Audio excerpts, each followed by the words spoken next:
베드로전서 2장 1절에서 8절까지 제가 읽겠습니다. 그러므로 여러분은 모든 악의와 도덕 기만과 이성과 시기와 온갖 비방하는 말을 버리십시오. 갓난 아기들처럼 순수하고 신령한 젖을 그리워하십시오. 여러분은 그것을 먹고 자라서 구원을 이루어야 합니다. 여러분은 주님의 인자하심을 맛보았습니다. 주님께 나아오십시오. 그는 사람에게는 버림을 받으셨으나 하나님께는 택하심을 받은 살아있는 귀한 돌입니다. 살아있는 돌과 같은 존재로서 여러분도 집 짓는 데 사용되어 신령한 집이 됩니다. 그래서 여러분은 예수 그리스도로 말미암아 하나님께서 기쁘게 받으실 신령한 제사를 드리는 거룩한 제사장이 되십니다. 성경에 이런 말씀이 있습니다. 보아라, 내가 골라낸 귀한 모퉁이 돌 하나를 시온에 둔다.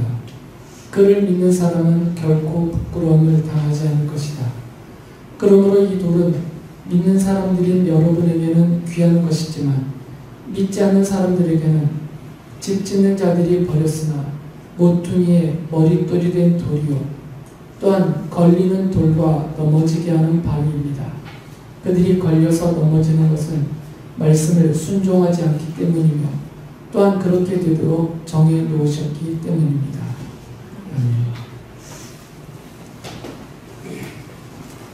어리석음과 지혜로움은 나이와 상관이 전혀 없습니다. 어리지만 지혜로운 사람이 있고 어른이 되어서도 어리석은 사람이 있습니다.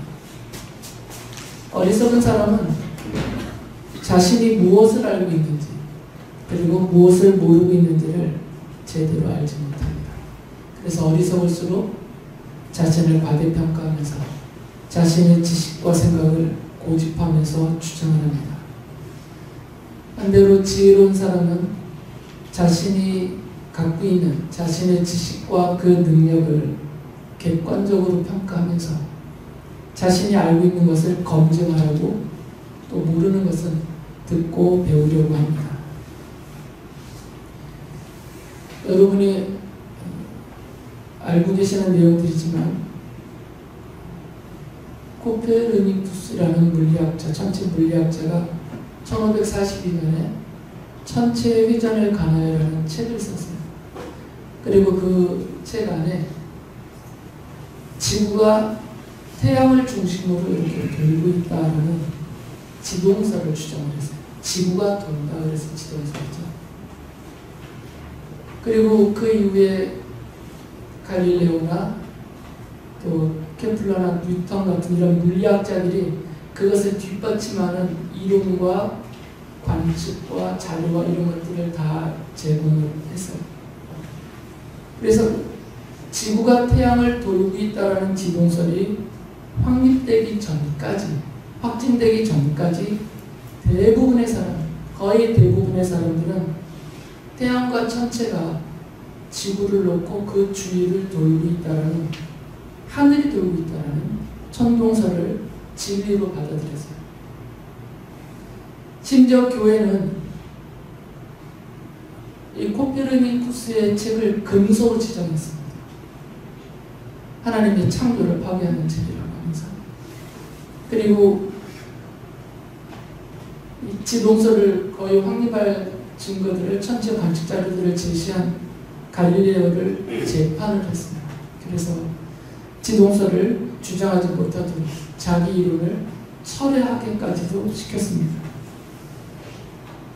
당시에 이 16세기까지만 해도 교회가 세상 모든 지식과 또 모든 지혜와 모든 진리를 관장하고 주장하는 그런 절대적인 권위가 있다고 스스로 주장을 했어요. 그런데 지금 제가 예를 하나 드렸던 것처럼 교회는 아무것도 모르고 있었던 거죠. 아무것도 모르면서 다 알고 있는 것처럼 그렇게 주장을 하고 또 그것을 반대하는 사람들을 처벌을 했던 것이죠. 왜 이런 일이 생기냐면 자신이 모르고 있다는 것을 인정하지 않았기 때문에 교회가 모르는 것이 너무나 많은데 교회가 세상의 모든 것을 어떻게 다 알겠어요? 성도들이 세상의 모든 것을 어떻게 다 알겠습니까? 성경의 안에 있는 내용들을 깨닫는다 하더라도 그 성경을 근거로 해서 세상 모든 것을 다 알 수는 없습니다. 로마의 교황청이, 추기경당이, 그리고 교황이 어떻게 모든 것을 다 알겠어요? 교회의 목사가 무엇을 다 알겠습니까? 아는 것이 있어도 그것은 아는 것 그만큼 큰 것입니다. 그러나 어리석은 교회는 고집을 했던 거죠. 주장을 했어요. 사람들을 죽이기까지 했습니다. 불태우기까지 했어요. 자신들의 어리석음을 검증해보지 않고 확인해보지 않고 이런 과학적인 자료들 또는 상식선에 가까운 것들이 제공이 되면 과연 그것이 옳은지 잘못됐는지를 연구도 하고 검증도 하면서 교회가 그동안 고수해왔던 그 진리라고 주장했던 것들이 정말 참 맞는 것인지 확인하는 절차를 가져야 되는데 그렇게 안 했던 거죠. 이거는 교회가 어리석었기 때문에. 그리고 그 교회를 지도하는 지도자들이 어리석었기 때문입니다. 그 어리석음 때문에 자신들의 생각을 주장하고 고집하고 반대하는 사람들을 척결하는 그런 끔찍한 일까지도 많이 했습니다. 이런 말씀을 왜 드리냐면 저를 비롯해서 저도 마찬가지고 이 자리에 있는 모든 여러분들도 내가 모르는 것이 참 많다라는 것을 인정을 하시고 내가 알고 있는 것은 지극히 일부분이고 그나마 그것도 불확실할 수 있다는 것을 스스로 인정을 하고 살아야 됩니다. 그렇지 않으면 나이가 들면서도 여전히 그 어리석음에서 벗어나지를 못합니다. 세상에서도 그러하고 교회 안에서도 마찬가지입니다. 교회 안에서도 나이가 어리지만 지혜로운 성도들이 있고 나이가 많지만 어리석은 성도들이 있어요. 내가 지금 무엇을 얼마만큼 믿고 있는지를 모르는 채 내 신앙 경력 얼마만큼 내가 교회 생활했냐 이것만은 내세우면서 자기 주장을 하는 어리석은 성도들이 있는 것이죠. 그러나 반대로 교회에 출석하고 그 신앙 연륜이 얼마 되지 않은 성도들 중에도 지혜로운 성도들이 있습니다. 내가 지금 하나님의 은혜로 예수님을 믿고 하나님의 자녀가 되었지만 나는 여전히 터무니없이 부족한 존재다라는 것을 스스로 깨닫고 내가 알고 있는 성경 지식도 아주 부족하고 내가 확신하고 있다라고 생각하는 것조차도 틀릴 수 있다라는 그런 생각을 갖고 있는 지혜로운 성도들이 있어요. 그래서 이런 지혜로운 성도들은 배웁니다. 진지하게 듣고 진지하게 연구하고 앞서 가르치는 사람들의 가르침이 분명하다 하면 그것을 받아들입니다. 그러나 어리석음에 가득 차 있다면 배우지를 않습니다. 듣지도 않습니다. 고집만 하고 주장만 합니다. 그 결과는 처참하고 끔찍하게 교회 안을 어렵게 만듭니다. 성도들 중에 이처럼 신앙 인격과 또 하나님을 아는 지식이 부족한, 제대로 잘하지 못한 그런 성도들이 있습니다. 바울 사도는 그런 성도들을 어린 아이와 같다라고 말했고 베드로 사도는 갓난아기와 같다라고 말했습니다. 히브리서 기록자는 젖먹이라고 말을 했어요. 히브리서 기록자가 안타까워하면서 이런 말을 합니다. 히브리서 5장 12절에 보면 시간으로 보면 여러분은 이미 교사가 되었어야 할 터인데 다시금 하나님의 말씀의 초보적 원리를 남들에게서 배워야 할 처지에 놓여 있습니다. 여러분은 단단한 음식물이 아니라 젖을 필요로 하는 사람이 되었습니다. 시간으로 보면 이미 많은 시간이 흘렀음에도 불구하고 여전히 젖먹이 수준에 머물러 있다고 얘기해요.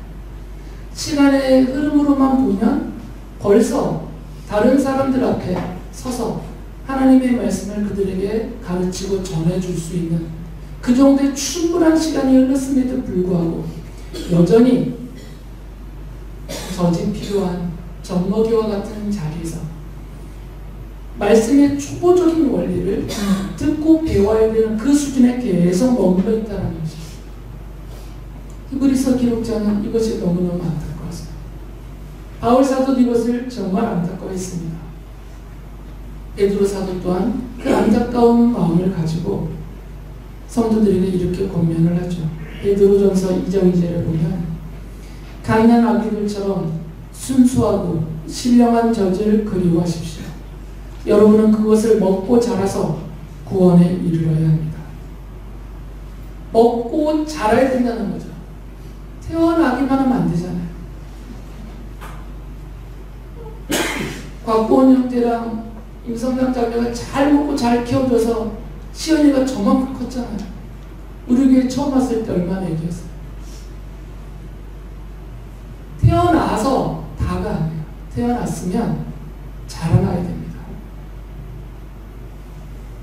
사람으로 태어났으면 사람답게 자라나야 돼요. 성도로 태어났으면 성도답게 자라나야 된다는 거죠. 근데 자라려면 잘 먹어야 돼요. 먹지 않으면 자라지 못합니다.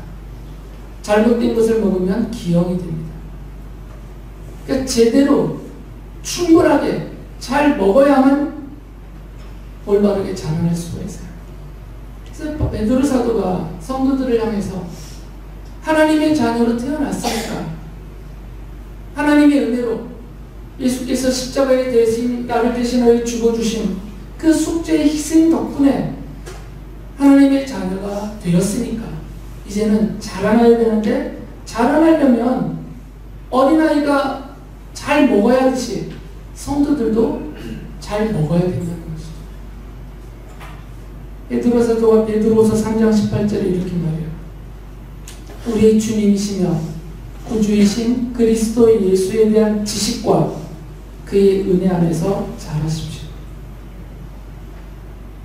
주님의 은혜는 주님이 일방적으로 베풀어 주세요.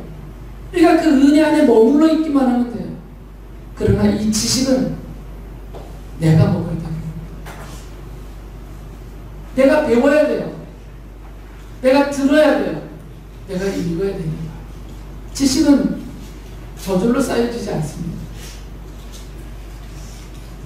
아이들이 매일 학교 간다고 해서 지식이 늘진 않아요. 학교에 가서 공부를 해야 지식이 늘죠. 학교에 가서 계속 놀다만 오면 무슨 지식이 늘겠어요. 지식은 내가 스스로 노력하고 익히고 배우고 먹을 때 점점점 쌓여 들어가는 것입니다. 우리 주님에 대한 지식을 먹지 않으면, 그것이 쌓이지 않으면 성도답게 자랄 수 없다는 얘기예요.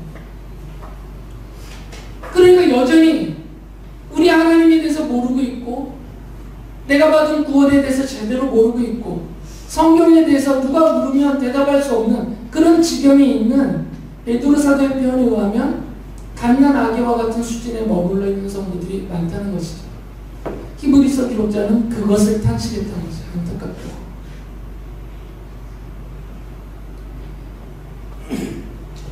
베드로 사도는 성도들은 이미 맛을 봤다라고 말해요.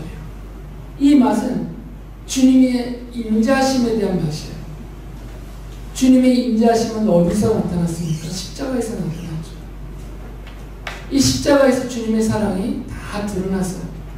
그러니까 십자가의 복음을 듣고 믿은 성도들은 이미 십자가의 복음을 통해서 드러내신 우리 주님의 인자하심, 그 사랑의 맛을 이미 받았어요. 마치 갓 태어난 아이가 어머니 품에서 그 어머니의 젖을 먹고 그 젖의 맛을 본 것처럼 하나님의 은혜로 하나님의 자녀로 태어난 성도들은 이미 그 사랑의 맛, 그 구원의 맛을 이미 받았어요. 하나님의 자녀가 되었기 때문에. 그런데 이렇게 맛을 본 것으로 끝나면 안 되잖아요. 간단하게가 엄마 젖을 먹어봤더니 이런 맛이구나. 알았어. 그럼 끝나면 어떡하냐고요. 그 아이가 어떻게 자라날 수가 있겠어요. 어머니 젖의 맛을 봤으면 그 다음부터는 이게 엄마 젖이구나 하고 계속 먹어야 돼요. 우리 주님의 인자하심의 맛을 봤다면 계속해서 그 인자하심을 더 내가 받아 누릴 수 있도록 계속해서 그것을 내가 먹어야 된다는 것이죠. 그런데 그 주님의 인자하심은 하나님 말씀 안에 다 담겨져 있어요. 우리 주님의 사랑은 하나님의 말씀인 성경 안에 다 담겨 있습니다. 그래서 베드로 사도가 자라나려면 주님께 나와야 된다고 말하는 거죠. 베드로전서 2장 4절에서 이렇게 말합니다. 주님께 나아오십시오. 그는 사람에게는 버림을 받으셨으나 하나님께는 택하심을 받은 살아있는 귀한 돌입니다. 우리 주님께 나와야만, 그 주님께 와야만 주님의 인자하심을 계속 맛볼 수 있는 거 아니겠어요? 그러니까 주님 앞에 나오지 않고 주님 앞에 머무르지 않으면 그 주님의 인자하심의 맛을 계속 볼 수 없고 먹을 수가 없는 거죠. 그러면 자라날 수가 없습니다. 받은 구원이 지금 취소된단 말이 아니에요. 우리는 이미 하나님의 자녀로 태어났기 때문에 우리의 본질과 신분은 이미 하나님의 사랑받은 자녀가 되었어요. 그러나 그 자녀된 사람의 모양과 모습의 차이를 말하는 겁니다. 잘 먹고 잘 자란 아이들이 건강하고 튼실한 모습으로 커가는 모양을 보이듯이 반대로 제대로 먹지 못하였거나 가려서 먹거나 그러면 제대로 자라지 못한 모양과 모습을 보이는 것처럼 모습의 차이가 나타난다는 것이죠. 그리고 이것은 결국 삶의 태도로 나타나게 되어 있습니다.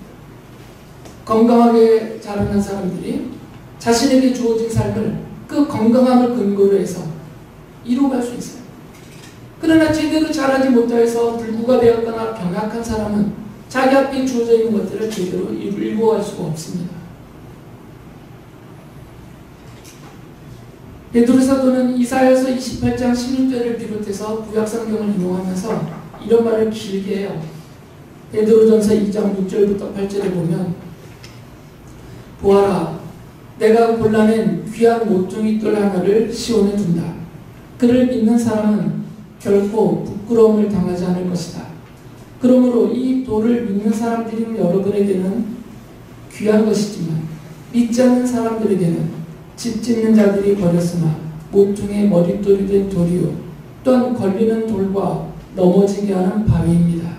그들이 걸려서 넘어지는 것은 말씀을 순종하지 않기 때문이며 또한 그렇게 되도록 정해 놓으셨기 때문입니다.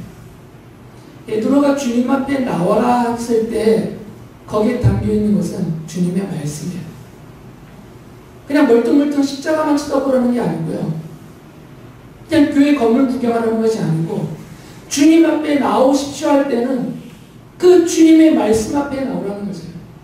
이 걸려 넘어지는 사람들은 왜 걸려 넘어졌냐면 주님의 말씀을 믿지 않고 그 말씀을 따르지 않기 때문이다라는 것이죠. 그러나 반대로 주님을 믿고 주님의 말씀을 믿고 그 말씀을 배우고 익히고 순종하는 사람들에게는 귀한 모퉁이 머릿돌이 되어서 집이 지어진다는 것입니다. 아예 주님을 믿지 않고 주님의 말씀을 믿지도 않고 버리는 사람들에게는 오히려 이 주님 앞에 걸려 넘어지게 된다는 것이죠. 성도는 지난주 설교 때 말씀드렸듯이 하나님의 말씀으로 하나님의 자녀로서 다시 태어났습니다. 우리가 하나님의 자녀로 다시 태어난 것은 하나님의 말씀 때문이에요.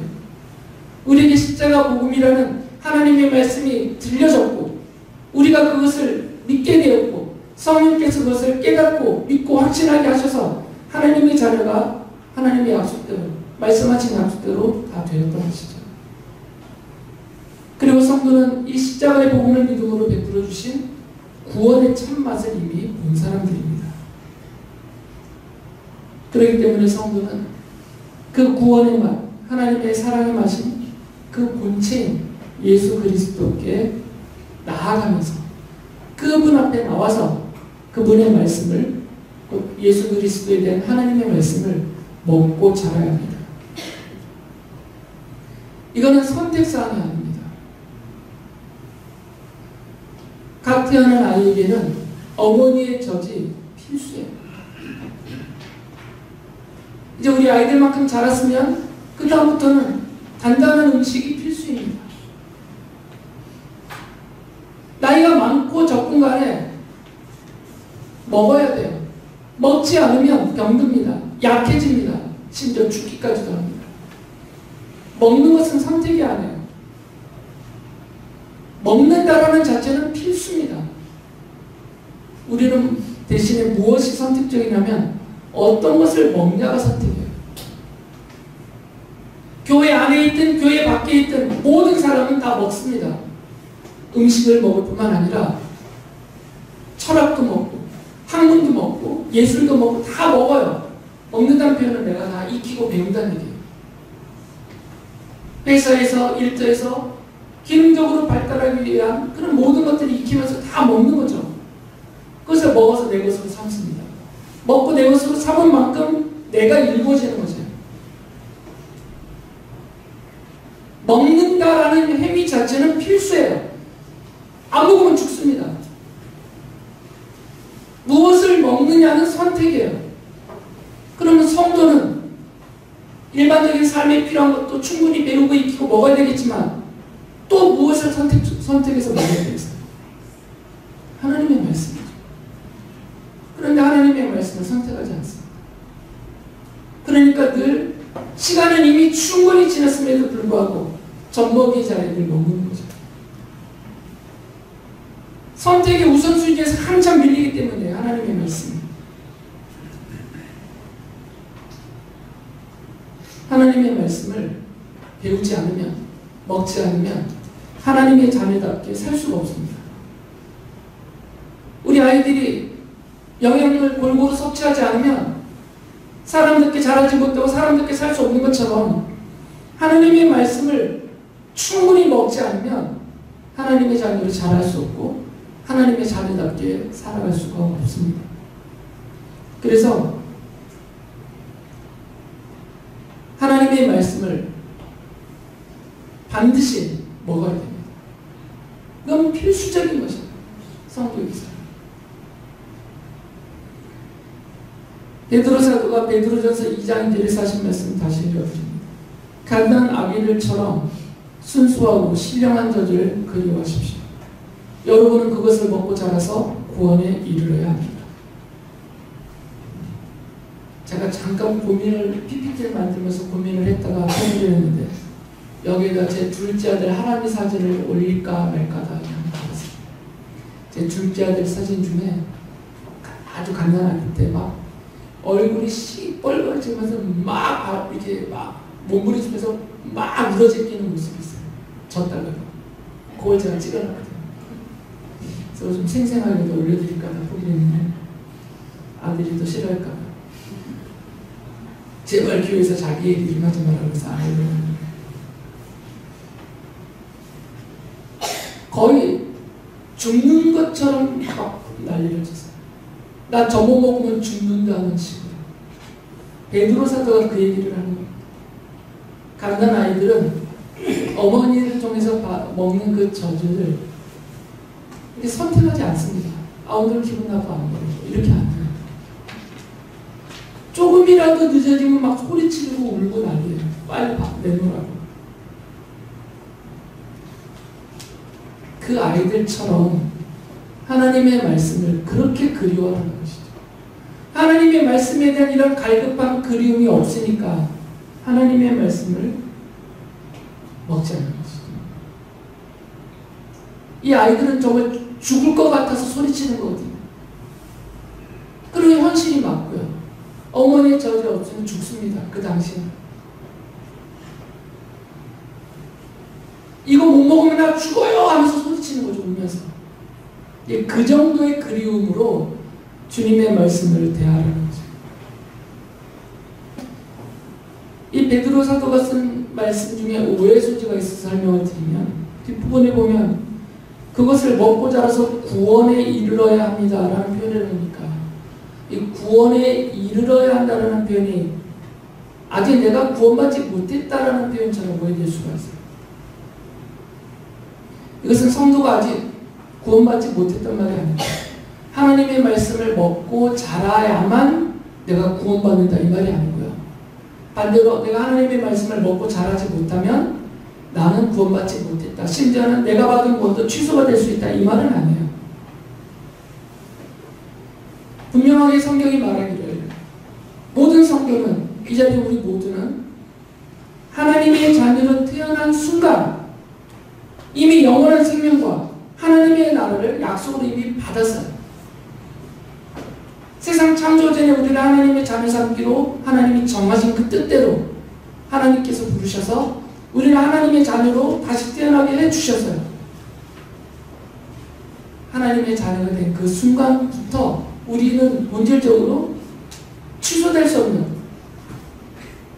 변절될 수 없는 온전하고 완전하고 영원한 하나님의 자녀로서 그 신분을 얻었습니다. 그리고 영원한 생명과 하나님의 나라를 약속을 이미 받았어요. 이것에는 변함이 없습니다. 베드로가 한 이 말은 이르러야 된다라는 말은 뭐냐면 내가 하나님의 자녀로 태어났으면 하나님의 자녀다운 모습은 저기 있다라는 거예요. 거기에 이르려면 먹고 자라야 된다는 거예요. 민준이가 이미 충분히 큰 걸로 본인은 알겠지만 아직도 멀었어요. 아직도 더 자라야 됩니다. 도재원 형제만큼 자라야 돼요. 아빠만큼 자라야 돼요. 그런 쪽에서 민준이가 사람이 아니거나 도재은 씨의 아들이 아니거나 그건 아니라고요.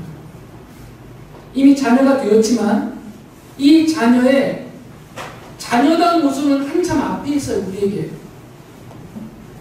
온전한 믿음과 자녀다운 신앙 인격과 하나님의 자녀다운 삶이 요 저기 있단 말이에요. 나는 이제 막 예수님 믿은 사람이에요. 이제 막 갓난 아기처럼 갓 태어난 하나님의 자녀예요. 그러면 이런 장성한 성장한 그 자리까지 가려면 잘 먹어야 거기까지 간다는 얘기예요. 이게 이르러야 라는 표현이에요.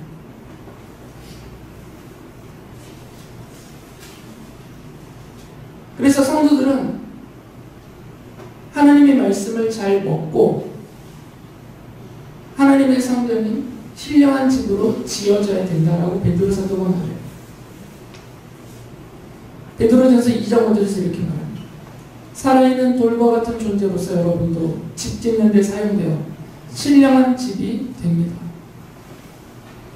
하나님의 거룩한 성전으로서 신령한 집이 된다는 거죠. 우리도 잘하면서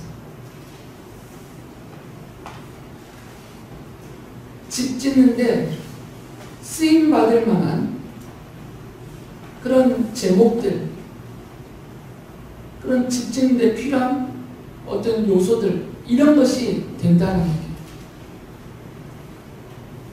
그러니까 잘하지 않으면 충분치 않아서 집 짓는 기둥 역할을 할 수가 없고 석관 역할을 할 수가 없고 덮개 역할을 할 수가 없다는 거죠. 쌓이는 벽돌 역할을 할 수가 없다는 거죠.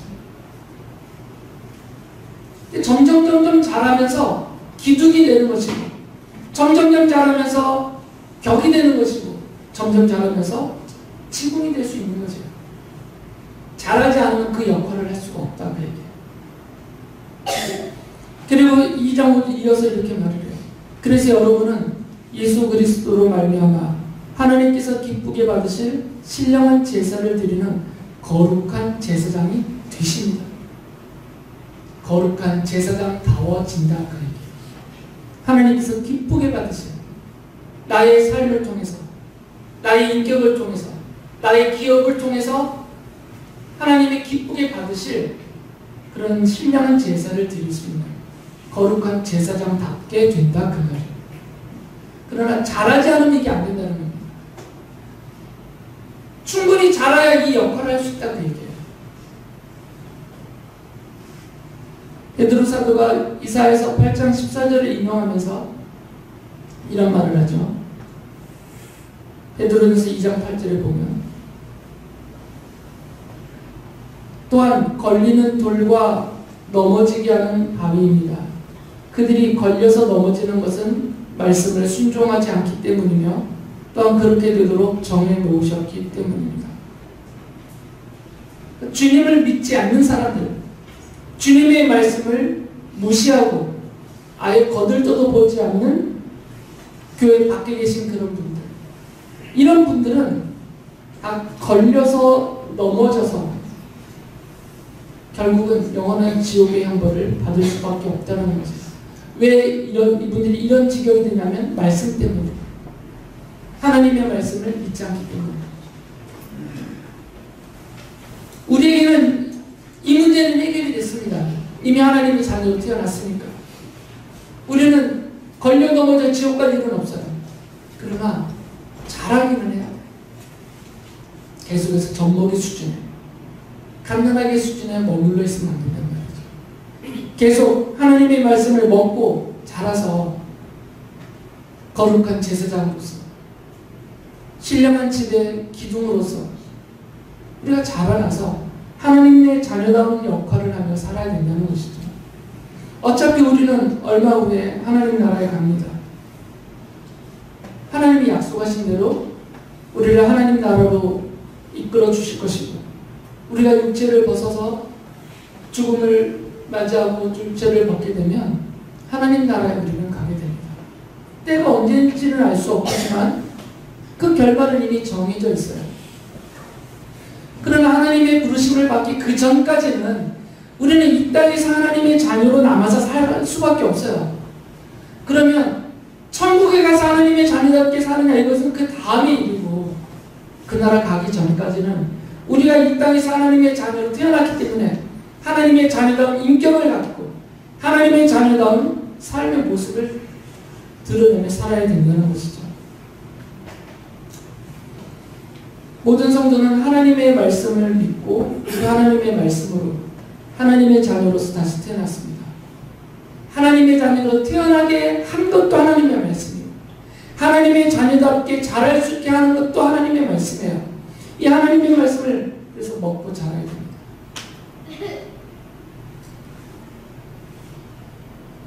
하나님의 말씀을 너무 소홀하게 여기지 마시고 멀리하지 마시고, 하나님의 자녀로서의 나의 영적인 생명에 이건 선택사항이 아니라 필수적인 것이다라는 그런 마음을 가지셔야 됩니다.